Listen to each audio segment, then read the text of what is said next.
অষ্টম শ্রেণীর সকল ছাত্রদের ভালোবাসা জানিয়ে আজকে শুরু করছি আমার কবিতা পাড়াগার দুপোহর ভালোবাসি। কবি জীবনানন্দ দাশ। মূল কাব্যগ্রন্থ রূপসী বাংলা। রূপসী বাংলা কাব্যগ্রন্থের এটি 25 নম্বর কবিতা। কবিতা শুরু করার প্রথমে কবি জীবনানন্দ দাশ সম্পর্কে আমরা একটু জেনে নিই। বাংলা সাহিত্যের এই বিশিষ্ট কবি 1899 খ্রিস্টাব্দের 17 ফেব্রুয়ারি বাংলাদেশের বরিশালে জন্মগ্রহণ করেছেন। তার প্রথম কাব্যগ্রন্থ ঝরা পালক 1927 খ্রিস্টাব্দে প্রকাশিত। এছাড়া তার অন্যান্য উল্লেখযোগ্য কাব্যগ্রন্থগুলি হল ঝরা পালক, ধূসর পাণ্ডুলিপি, বনলতা সেন, মহাপৃথিবী, সাতটি তারার তিমির, রূপসী বাংলা। এই কবিকে বাংলা সাহিত্যে নিঃশব্দের কবি বলা হয়। তিনি এক চিত্রশিল্পী। তিনি ভাষার সাহায্যে, ভাষার অপরূপ বাঁধনির সাহায্যে চিত্রকল্প ফুটিয়ে তোলেন কবিতায়, এবং সেই চিত্রে যেন প্রাণ সঞ্চারিত হয় তার অপরূপ হাতের স্পর্শে। এই কবি অনুভবের কবি। তার কবিতাকে হৃদয় দিয়ে অনুভব করতে হয়, বুঝতে হয়, অনুভব চেতনার ভেতরে ঢুকিয়ে নিতে হয় এবং কবিতার ভেতরে ঢুকে যেতে হয়। তা এই কবিতার নাম হচ্ছে পাড়াগার দুপোহর ভালোবাসি, অর্থাৎ পাড়াগা গ্রাম বাংলার দুপোহর অর্থাৎ দ্বিপ্রহর, দুপুরবেলার রৌদ্রতপ্ত প্রাকৃতিক পরিবেশের এক সুন্দর ছবি কিন্তু কবি আলোচ্য কবিতায় ফুটিয়ে তুলেছেন। দুপুরবেলার ক্লান্ত, নিঃসঙ্গ, বিষণ্ণ যে রূপ, তাই এখানে ফুটে উঠেছে আলোচ্য কবির হাতের স্পর্শে। তো চলো কবিতার আলোচনায় আমরা চলে যাই। কবিতার শুরুতেই বলছেন, পাড়াগার দুপোহর ভালোবাসি, রৌদ্রে যেন গন্ধ লেগে আছে স্বপনের। কোন গল্প, কি কাহিনী, কি স্বপ্ন যে বাঁধিয়াছে ঘর আমার হৃদয়ে, আহা কেউ তাহা জানে না গো। পাড়াগার দুপোহর ভালোবাসি। পাড়া অর্থাৎ ছোট ছোট অঞ্চল নিয়ে পাড়া গঠিত হয়, আর গাঁ মানে গ্রাম, অর্থাৎ কতগুলি ছোট ছোট অঞ্চলের সমন্বয়ে গঠিত গ্রাম। সেই গ্রামের দুপোহর অর্থাৎ দ্বিপ্রহর অর্থাৎ দুপুরবেলা। কবি বলেছেন গ্রাম বাংলার দুপুরবেলাকে তিনি খুব ভালোবাসেন। দুপুরবেলার যে রূপ তিনি দেখেছেন তাতে তিনি মুগ্ধ। সেই দুপুরবেলার খড় তপ্ত প্রচণ্ড রৌদ্র থাকে গ্রাম বাংলায়। সেই রৌদ্রে কবি বলেছেন কি, যে রৌদ্রে যেন লেগে আছে গন্ধ স্বপনের। এখানে দেখো একটা বিষয়, একটা আশ্চর্য শব্দবন্ধ কবি এখানে ব্যবহার করেছেন, যা কিনা একমাত্র জীবনানন্দ দাশেরই কবিতার বিশেষ বৈশিষ্ট্য। বলছেন রৌদ্রে যেন গন্ধ লেগে আছে। রৌদ্রে কি গন্ধ সাধারণভাবে লাগতে পারে? লাগতে পারে না। রৌদ্র কি? সূর্য থেকে যে তাপ বিচ্ছুরিত হয়, আমরা সেই তাপটাকে অনুভব করতে পারি। যেমন রোদে দাঁড়ালে আমাদের গরম লাগতে পারে, কিন্তু তার কি কোনো গন্ধ আছে? গন্ধ আমরা পাই না। কিন্তু কবি তার কবিতায় বলছেন রৌদ্রে যেন গন্ধ লেগে আছে কিসে? স্বপনের। স্বপন কি? স্বপন মানে হচ্ছে স্বপ্ন। মানুষ ঘুমিয়ে থেকেও কিন্তু কিছু কিছু জিনিস দেখতে পায়, একেই বলা হয় হচ্ছে স্বপ্ন। কবি অনেকদিন আগে কোনো এক সময়ে, কোনো এক দেশে, কোনো এক গল্প লিখেছেন, কোনো এক কাহিনী লিখেছেন, কিছু স্বপ্ন দেখেছেন। সেই স্বপ্ন আছে কবির হৃদয়ে, কিন্তু সেই স্বপ্নের কথা কিন্তু কেউ জানে না। কবি বলছেন, আহা কেউ তাহা জানে না গো। কেবল প্রান্তর জানে তাহা, আর ওই প্রান্তরের সংকোচিল। কবি বলছেন কবির হৃদয়ে যে গল্প আছে, যে কাহিনী আছে, যে স্বপ্ন আছে, তা কেউ জানে না। জানে একমাত্র কে? ওই কেবল প্রান্তর আর ওই প্রান্তরের শঙ্খচিল। তো কবি বলছেন যে দুপুরবেলার কবি একটা গ্রামের খড়তপ্ত চিত্র এখানে ফুটিয়ে তুলছেন। সেখানে কবির মনের কথা কিন্তু তা কেউ জানে না, কাউকে তিনি বলেননি। একমাত্র অনুভব করেছে কে? প্রান্তর। প্রান্তর হলো খোলা দিগন্ত বিস্তৃত মাঠ। সে সমস্ত রৌদ্র ক্লান্ত বিষণ্ণ দুপুরের সাক্ষী।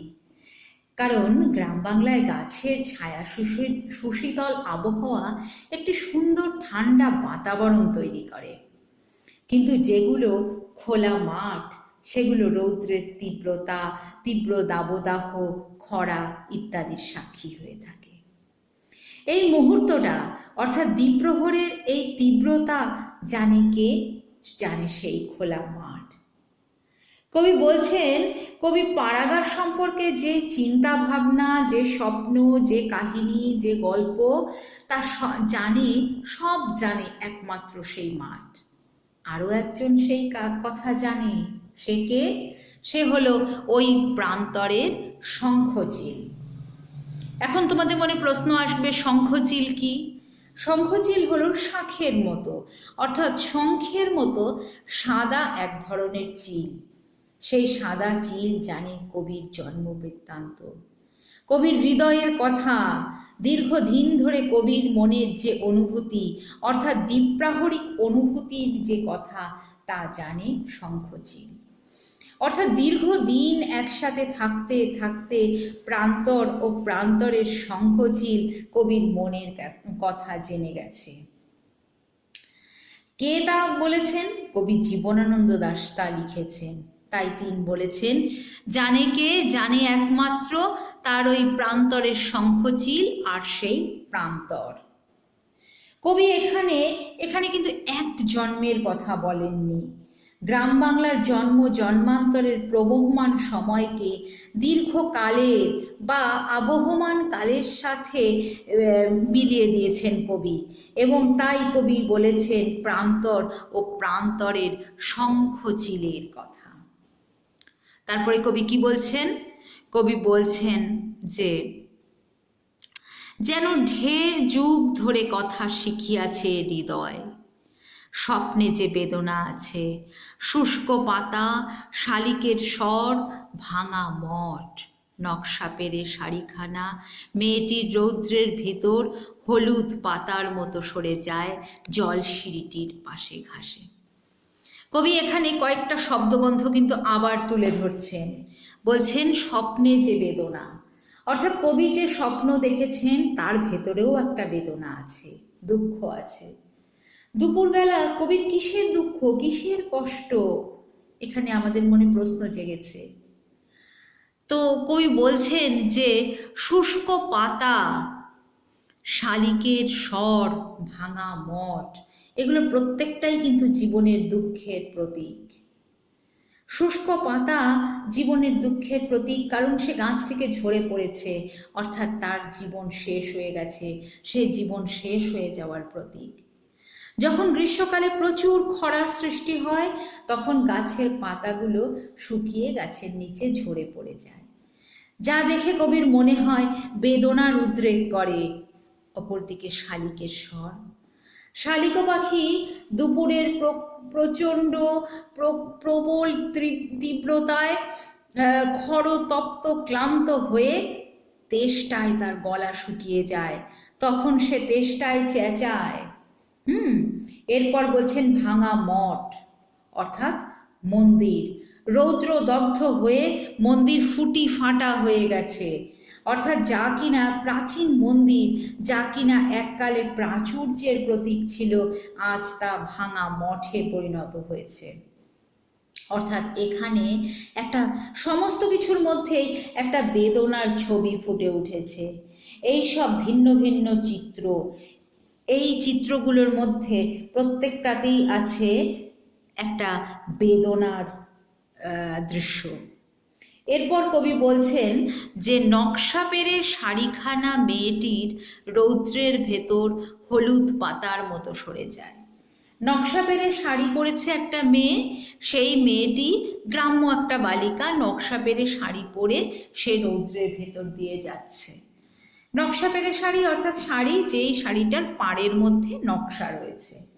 গ্রামে এমন শাড়ি পরিহিত মেয়ে অনেক দেখা যায়, এবং কবি বলছেন যেমন করে গাছের পাতা যখন শুকিয়ে নিচে পড়ে যায় তখন সেই পাতাও কিন্তু ধীরে ধীরে হলুদ রং হয়ে যায় এবং হাওয়ায় হাওয়ায় এক স্থান থেকে অন্য স্থানে কিন্তু সরে যায়।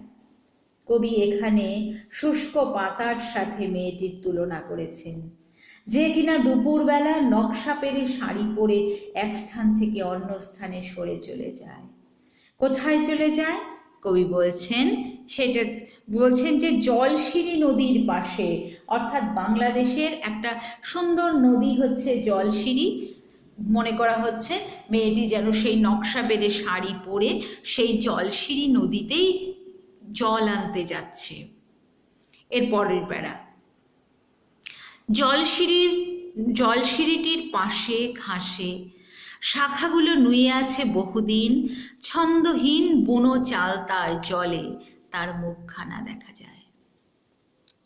ডিঙিও ভাসিছে কার জলে, মালিক কোথাও নাই, কোনোদিন এই দিকে আসিবে না আর, ঝাঁঝরা ফোপড়া আহা ডিঙিটিরে বেঁধে রেখে গিয়েছে হিজলে। অর্থাৎ দেখো এখানেও কিন্তু কতগুলো টুকরো টুকরো ছবি, যেমন জলশিরি নদীর পাশে শাখাগুলো নুয়ে আছে বহুদিন, ছন্দহীন বুনো চালতা। এখানে বলা হয়েছে জলশিরি নদীর পাশে কিন্তু অনেক গাছ হয়েছে, তাদের শাখাগুলো কি হয়েছে, নুয়ে পড়েছে নদীর জলের দিকে। এখানে একটা গ্রাম বাংলার গাছের কথা বলা হয়েছে, সেটা হলো বুনো চালতা গাছ। এ ধরনের গাছ গ্রাম বাংলায় প্রচুর দেখা যায়। তার শাখাগুলো নুয়ে আছে বহুদিন, কোথায় ঝুলে পড়েছে না, সেই নদীর জলের দিকে। ছন্দহীন বুনো চাল তাকে বলেছেন কবি একে। তার চলার কোনো নির্দিষ্ট ছন্দ নেই, সে ছন্দহীন।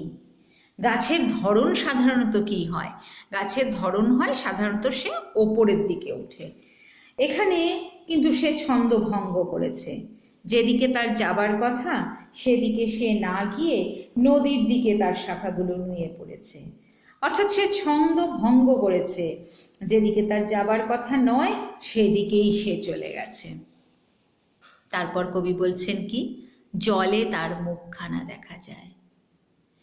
এখানে কার মুখখানা দেখা যায় এই নিয়ে একটা প্রশ্ন আসতে পারে, অনেকেই ভাবতে পারে যে এই নকশা পেরে শাড়িখানা পরা মেয়েটির কথা হয়তো বলা হয়েছে, কিন্তু তা প্রকৃতপক্ষে কিন্তু নয়। এখানে নদীর দিকে ঝুঁকে পড়া গাছটির কথাই বলা হয়েছে। নদীর জলে সেই গাছের কিন্তু ছায়া পড়েছে এবং সেখানেই বলা হচ্ছে তার মুখখানা দেখা যাচ্ছে। তারপর কবি ফুটিয়ে তুলেছেন ডিঙির এক চিত্র। ডিঙি ভাসিছে কার জলে, মালিক কোথাও নাই, কোনোদিন এই দিকে আসিবে না আর, ঝাঁঝরা ফোপড়া আহা ডিঙিটিরে বেঁধে রেখে গিয়েছে হিজলে। অর্থাৎ সেই জলশিরি নদীর পাশে গাছের ছায়া যেমন একদিকে দেখা যাচ্ছে, তেমনি অন্যদিকে দেখা যাচ্ছে একটি ডিঙি, ভাঙা ডিঙি বাঁধা রয়েছে একটি গাছে। তার মালিক কোথাও নেই, অর্থাৎ মালিককে কিন্তু কোথাও দেখা যাচ্ছে না। যে ছিল এককালে মালিক বা যার নৌকা ছিল সে হয়তো ভুলেই গেছে সেই ডিঙির কথা, বা হয়তো সেই নৌকা এসে এখানে নোঙর ফেলেছে, কিন্তু সেই নৌকার খোঁজ করতে কেউ কখনো আসেনি বা আসবেও না। খুব সুন্দর প্রকৃতির একটা চিত্র এখানে ফুটিয়ে তুলেছেন। আর সেই ডিঙিটা বাঁধা রয়েছে কোন গাছে? ডিঙিটা বাঁধা রয়েছে কিন্তু হিজল গাছে। এবার ডিঙিটার অবস্থা কেমন আমরা একটু দেখি। ঝাঁঝরা ফোপড়া আহা ডিঙিটিরে বেঁধে রেখে গিয়েছে হিজলে। অর্থাৎ জীর্ণ, ঝাঁঝরা মানে জীর্ণ, ফোপড়া মানে ফাঁপা। দীর্ঘদিন ধরে এখানে বাঁধা রয়েছে, দীর্ঘকাল এই হিজল গাছে বাঁধা থাকতে থাকতে সে নদীর জলে স্পর্শে থাকতে থাকতে জীর্ণ ফাঁপা হয়ে গেছে। সেই নৌকা এখন ব্যবহারের অযোগ্য হয়ে পড়েছে। ডিঙিটিকে হয়তো কেউ রেখে চলে গিয়েছে হিজল গাছে বেঁধে। হিজলও এক ধরনের গাছ, গ্রাম বাংলায় প্রচুর দেখতে পাওয়া যায়। সেই নদীর গাছের সাথে বেঁধে রেখে গেছে ডিঙিটাকে। ডিঙিটা নষ্ট হয়ে গেছে, সে জীর্ণ ও ফাঁপা হয়ে গেছে, প্রায় ধ্বংসই হয়ে গেছে বলা যায়। কবি তারপর বলছেন, পাড়াগার দুপোহর ভালোবাসি, রৌদ্রে যেন ভিজে বেদনার গন্ধ লেগে আছে, আহা কেঁদে কেঁদে ভাসিতেছে আকাশের তলে। কবি এরপর আবার বলছেন যে পাড়াগা অর্থাৎ আমাদের এই গ্রামটিকে কবি নাকি খুব ভালোবাসেন। রৌদ্রে যেন ভিজে বেদনার গন্ধ লেগে আছে। সেই আবার কবি অপরূপ চিত্রকল্প ফুটিয়ে তুললেন। রৌদ্রে তিনি গন্ধের অর্থাৎ বিপরীতধর্মী একটা কথা কিন্তু বলছেন। রৌদ্রের মধ্যে ভিজে বেদনার গন্ধ অর্থাৎ দুঃখের চোখের জলে যে ভিজে গেছে সেই বেদনার গন্ধ কবি পাচ্ছেন। কবি এখানে স্বপ্নে কি দেখেছেন, একটা গ্রামের চিত্র ফুটিয়ে তুলেছেন। সেই রৌদ্র ক্লান্ত দুপুর, তপ্ত দুপুর, সেই দিগন্ত বিস্তৃত প্রান্তর, শালিকের করুণ কণ্ঠস্বর, ভাঙা মঠ, নকশা পেরে শাড়ি পরিহিত মেয়েটি যে গাছের পাতার মতো ধীরে ধীরে সরে যাচ্ছে, সমস্ত চিত্রকল্প অপরূপভাবে ফুটিয়ে তুলেছেন। এরপর কবি বলছেন, জলশিরি নদীতে বুনো চালতা গাছের ডাল নুয়ে পড়েছে, সেই নদীতেই রয়েছে কত কালের পুরনো ভাঙা ডিঙি, সবই বেদনার প্রতীক, বিষণ্ণতার প্রতীক। তাই এখানে কবির বেদনা অনুভূতি যেন বেশি করে ফুটে উঠেছে। আহা কেঁদে কেঁদে ভাসিতেছে আকাশের তলে। এই যে কষ্ট, এই বেদনা, এই যন্ত্রণা ভেসে উঠেছে আকাশের তলে। এখানে এখন আমাদের প্রশ্ন আসতে পারে যে কি কেঁদে কেঁদে ভাসছে। এখানে এই যে ভাঙা ডিঙি, যার কিনা মালিক নেই, যে কিনা জীর্ণ ফাঁপা ব্যবহারের অযোগ্য, যার মালিক কখনোই ফিরে আসবে না, সেই ডিঙি আকাশতলে পড়ে আছে নিঃসঙ্গ একক হয়ে।